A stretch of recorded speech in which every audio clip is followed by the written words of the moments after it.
Bazooka എന്ന ചിത്രത്തിൻ്റെ രണ്ടാം ദിവസത്തെ തമിഴ്നാട് ബോക്സ് ഓഫീസ് കളക്ഷൻ റിപ്പോർട്ടാണ് ഇന്നൊരു വീഡിയോ ഭാഗത്ത്. വീഡിയോയ്ക്ക് മുൻപ് വീഡിയോ ലൈക്ക് ചെയ്യുക, ചാനൽ സബ്സ്ക്രൈബ് ചെയ്യുക. മാർച്ച് ഏപ്രിൽ മാസങ്ങളിൽ അങ്ങോട്ട് ധാരാളം ചിത്രങ്ങൾ OTT റിലീസ് ചെയ്യും. നമ്മുടെ ചാനൽ ഭാഗം പരിശോധിച്ചാൽ നിങ്ങൾക്ക് ആ വീഡിയോയ്ക്ക് കാണാൻ വേണ്ടി സാധിക്കുന്നതായിരിക്കും. മമ്മൂട്ടി, ഷൈം ടോൺ ചാക്കോ, ദിവ്യ പിള്ളെ എന്നൊക്കെ പ്രധാന കഥാപാത്രങ്ങളായിട്ട് ഇന്നലെ റിലീസിനെത്തിയ ചിത്രമായിരുന്നു ബസൂക്ക. അത്യാവശ്യം മികച്ച അഭിപ്രായം ആദ്യ ദിവസം ലഭിച്ചിട്ടുണ്ടായിരുന്നു.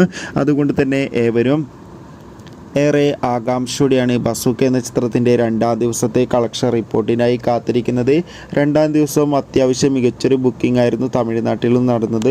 അതുകൊണ്ട് തന്നെ ബസൂക്ക എന്ന ചിത്രത്തിന് രണ്ടാം ദിവസം മാത്രം തമിഴ്നാട്ടിൽ നിന്ന് 25 ലക്ഷത്തിൻ്റെ അടുത്ത് വരെ കളക്ഷൻ നേടിയെടുക്കാൻ വേണ്ടി സാധിക്കുമെന്നാണ് ട്രാക്കിംഗ് റിപ്പോർട്ടുകൾ സൂചിപ്പിക്കുന്നത്.